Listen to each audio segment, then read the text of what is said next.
Assalamualaikum warahmatullahi wabarakatuh. Selamat datang di video pembelajaran matematika bersama saya, Ibu Yuyun Hardianti. Pada kesempatan kali ini kita akan belajar materi kelas 8 yaitu tentang peluang. Apa tujuan pembelajaran kita? Yaitu hari ini kita akan belajar yang pertama, menjelaskan pengertian peluang, ruang sampel, dan titik sampel. Yang kedua, menentukan ruang sampel suatu percobaan. Kemudian yang ketiga, menentukan peluang suatu percobaan. Apa yang kalian pahami dari kata peluang? Nah, peluang adalah nilai atau angka yang menunjukkan kemungkinan terjadinya suatu kejadian. Peluang dapat diartikan sebagai kesempatan atau kemungkinan yang dapat terjadi dari sebuah kejadian. Sedangkan, apa itu ruang sampel dan titik sampel? Ruang sampel adalah himpunan yang anggotanya terdiri dari semua hasil yang mungkin muncul dari percobaan tadi. Kemudian, setiap anggota himpunannya dari ruang sampel itu disebut sebagai titik sampel. Contoh, pada pelemparan sebuah dadu. Dadu ada 6 buah sisinya dan bertuliskan angka. Angkanya 1, 2, 3, 4, 5, dan 6. Nah, angka itulah yang disebut sebagai ruang sampel. Kemudian, pada pelemparan sebuah koin, ketika kita melempar koin yang ditemukan antara sisi angka atau sisi gambar. Biasanya sisi angka dinotasikan dengan A dan sisi gambar dinotasikan dengan G. Maka ruang sampelnya adalah A dan G. Bagaimana cara menentukan sampel suatu percobaan? Jadi ada 3 cara. Yang pertama dengan cara mendaftar, yaitu mendaftarkan semua hasil yang mungkin terjadi dari suatu percobaan. Kemudian yang kedua dengan cara tabel, yaitu menentukan jumlah baris dan kolom yang diperlukan. Kemudian yang ketiga dengan cara diagram pohon dengan cara menjabarkan menggunakan cabang-cabang. Yang pertama yaitu dengan cara mendaftar. Bagaimana cara menentukan sampel dengan cara mendaftar? Misalnya ada 2 buah pelemparan, 2 keping uang logam sekaligus. Sisi yang muncul adalah sisi angka pada uang logam yang pertama dan sisi gambar pada uang logam yang kedua. Maka sampelnya ditulis AG. Kemudian kemungkinan yang lain bisa terjadi yaitu angka dengan angka, gambar dengan angka, dan gambar dengan gambar. Jika ruang sampelnya dituliskan dengan cara mendaftar, maka hasilnya adalah angka-angka atau AA, angka gambar atau AG, gambar angka atau GA, dan gambar-gambar atau GG. Banyaknya jumlah titik sampel yaitu dinotasikan dengan NS itu adalah sebanyak 4. Yang kedua, cara menentukan ruang sampel dengan menggunakan tabel. Contoh yang pertama yaitu pada pelemparan 2 buah logam. Maka mata uang yang pertama kita tuliskan di kiri, kemudian mata uang yang kedua kita tuliskan di atas. Jadi kita gabungkan angka dengan angka, kemudian angka dengan gambar, kemudian gambar dengan angka, baru gambar dengan gambar. Kemudian dituliskan jumlahnya adalah 4. Contoh yang kedua yaitu pelemparan 2 buah dadu.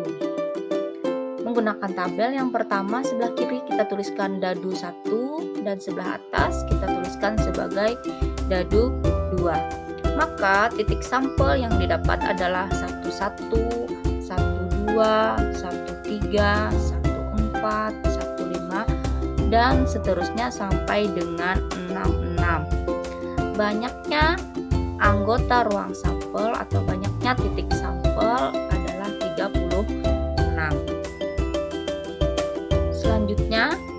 bagaimana cara menentukan ruang sampel menggunakan diagram pohon?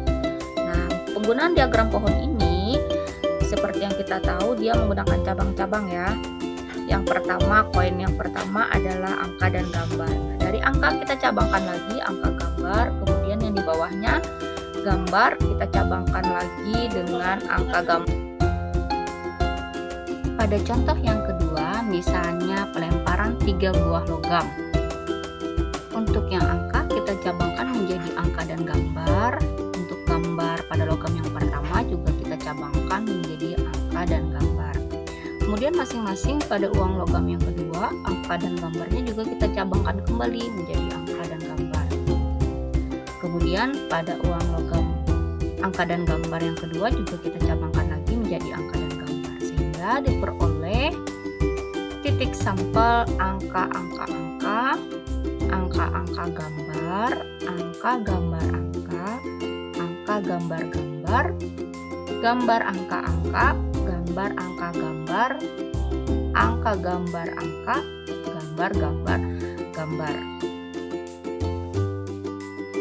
Sehingga banyaknya ruang sampel ada 9.